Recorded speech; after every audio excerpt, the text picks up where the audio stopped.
it's Dr. Natalie. Welcome back to Breaking the Glass Ceiling.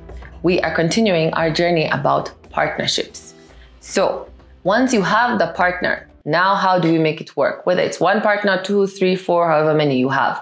I'm trying to think of what was useful to me, and I'm thinking about like the longest partnerships I've had, the ones where we've had challenges. What is useful and how can I help you with this area? The first thing I would say is structure. I touched on this a bit last time, but I feel like more than just having a contract, you need to divide the work. You need to be clear about it.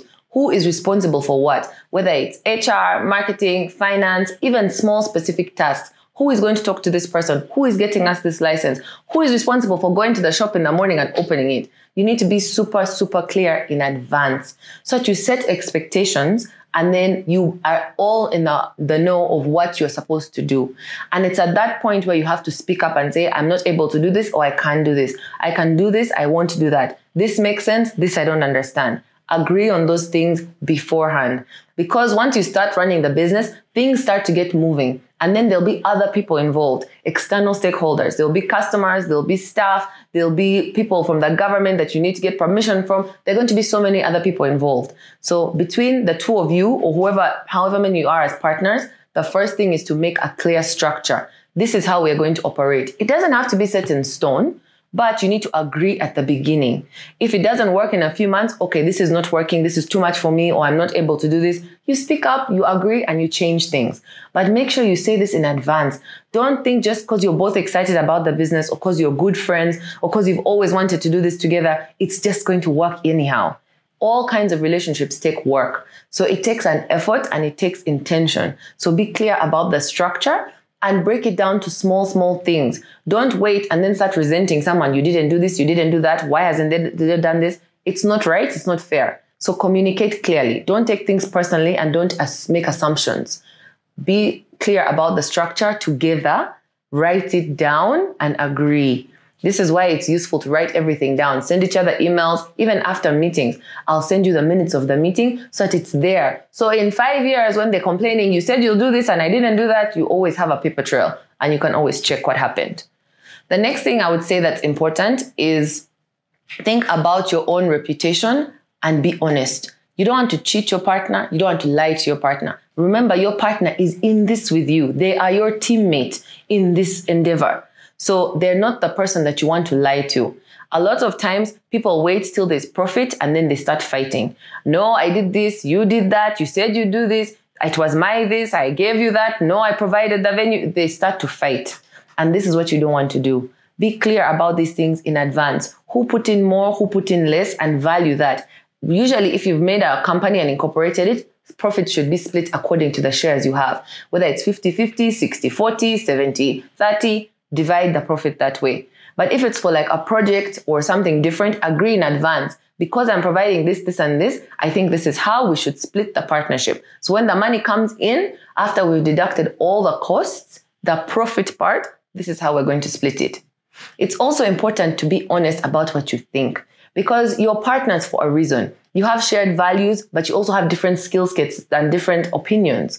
I had learned this the hard way. I once had a partner who wanted to do things in a different way, and I just kept quiet. I didn't want to fight. I was like, okay. Months later, everything was a disaster. I can't now be angry with them. They are angry with me for not stepping up or doing more things. And it just became a whole mess because I wasn't honest.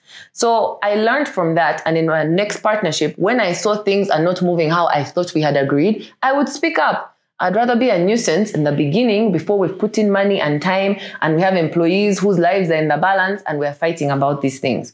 I've seen companies that have been together for many years and have had to split because of a partner. Or I've read about companies where you read the founding story, but you're like, I've never seen this founder in any advert or anywhere, because they were kicked out because they fought with the partner.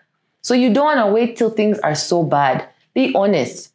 And it's also your own reputation. If you get the reputation as someone who fights with everyone or someone who cheats their partners, no one will want to work with you in your own friend circle, or even when you grow bigger and you're trying to look for sponsors or for companies to partner with.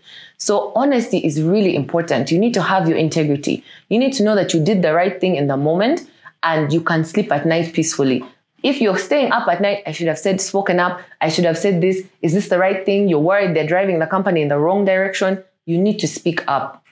It's a hard conversation to have, but you'd rather have hard conversations than wait until you're disappointing people or the company is falling apart or you're making big mistakes that are costing you money and time and are affecting other people's lives. Have that conversation. You might be surprised. They might also be having the same worries or doubts, but it's important to speak up and to have that honesty and keep your own integrity and reputation intact. Speak up and make sure the partnership is working clearly.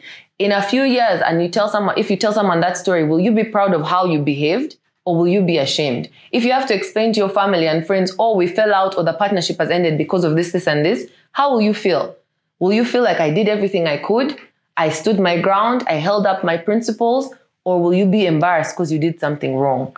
Think of it that way and let that help you to guide and make your decisions about these things. The last thing I would say that is super important is to check in regularly. Things change. People's lives, the circumstances change all the time. So have a structure, whether it's weekly or monthly, or you're WhatsApping every day, or you're going to be on Zoom, or you're going to see each other every day. Make sure you're checking in regularly and have certain things you go through regularly. Don't just say, oh, hey, how's the business? It's fine. Everything's good. Make sure you have certain metrics. How are the sales? How are the staff? Did you get this partnership? Did you get this license? Did this get done? Make sure you have a system with each other where you know these are the things we bounce off each other. We have this agenda. Once a week, we have 1 hour. You are going to update me on the HR and the PR and the finance. Then I'll update you on the accounting and the licensing and the stock. And you have that system. Then any other business, like, yes, we had this problem, or this funny customer asked for this, or this is an idea I think of for next month. So make sure you have a system with your partners where you're checking in with each other and you're making sure you're all on the same page. Because things are always moving. Has a law changed? Has something happened? Recently, our curfew has lifted. How does that affect your business? Have you discussed it as partners? You have to see what's changing in your market, if the customers are asking for something different, and if your partner is on the same page as you. Sometimes something will happen in their life and now they can't help you as much as they used to, or they want to get out of the partnership. If you're not checking in regularly, you'll be blindsided and shocked when something happens or something changes.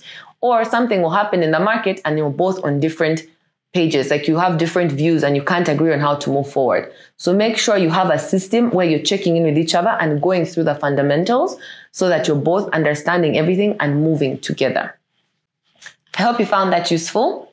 If you have any questions or comments about partnerships, I would love to hear them. What are the challenges you faced with partners? Do you have a challenge right now? If you need some help, let me know your questions and I will make sure to get them answered. If you liked this video and it was helpful, be sure to like or subscribe. Thank you for watching. See you in the next video.